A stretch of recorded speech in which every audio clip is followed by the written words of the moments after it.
Welcome to another edition of Preaching Pointers. And in this video, I'd like to think a little bit about the sermon journey. Now, I'm not referring by that to the detailed nitty-gritty of preparing your sermon, but perhaps a little bit more to the overall process of going from no sermon to having a sermon. Now, I appreciate that everyone's commitments are different. I suppose, a lay preacher. I'm not preaching every week. Others of you may be preaching 2 or 3 times a week. And so time commitments are different. Preaching commitments vary. But I'm just going to share with you basically the approach that I take when it comes to preparing a sermon. So for me, what I would normally be doing is looking 3 or 4 weeks ahead. So looking at my diary 3 or 4 weeks ahead to see where I'm preaching and whether I've been given a subject or not. If I've not been given a subject, I would be at that 3 or 4 weeks before that I'd be looking to decide what I'm going to be preaching on. And whether I'm deciding what my subject is or whether I've been given the subject to speak on, it's at that point where I would look at the passage. I would generally actually print a copy of the passage off and just begin to annotate it and mark that printed copy of the passage. So I'd be putting down any initial thoughts that come to me. I'd be thinking about things like, who is mentioned in the passage? Are there any location references in the passage? Are there any timing references in the passage?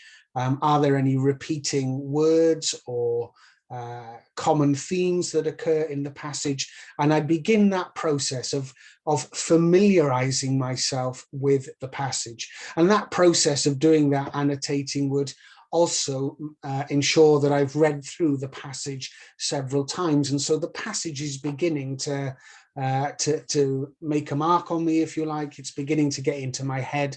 I'm beginning to get familiar with it. And so then over the next couple of weeks, I would probably revisit that passage several times. And each time I would be again reading it through. I'd be again thinking and beginning to think about what perhaps my main points in the sermon will be. What will the content be of that sermon? And I like the idea of doing it this way. What I tend to find is that revisiting it a couple of times gives me an opportunity in the meantime to be meditating on the passage and chewing the passage over, if you like. And it's surprising how often actually in between those study times, how often a conversation that I have, or perhaps a sermon that I listen to, or some other reading that I'm doing actually feeds in and has a bearing on the passage that I'm preparing for. It's as if it's almost as if God knows what passage I'm preaching on and says, here's some other bits for you to consider. And so I'd be working primarily on the content for those first couple of weeks. And then as we come to, I don't know, about a week or so before I'm due to preach that sermon, my focus will shift from the content of the passage more to think about the communication of the passage. So hopefully after those couple of weeks of meditating and chewing over the passage, I've got my content, but now I'm thinking about, well, how am I going to communicate this content? Perhaps what story or illustration might help in communicating some of those content points, and also thinking perhaps a little bit more specifically of fine-tuning both the introduction and conclusion, which are key points in any sermon. If your introduction's not right, you won't get the listener's attention and they won't stick with you. And if your conclusion's a bit weak, then you might undo all the good work that perhaps you've done in your introduction and your content. And so the focus tends to be then looking at, in that last week, about the communication So that's the sort of approach I take.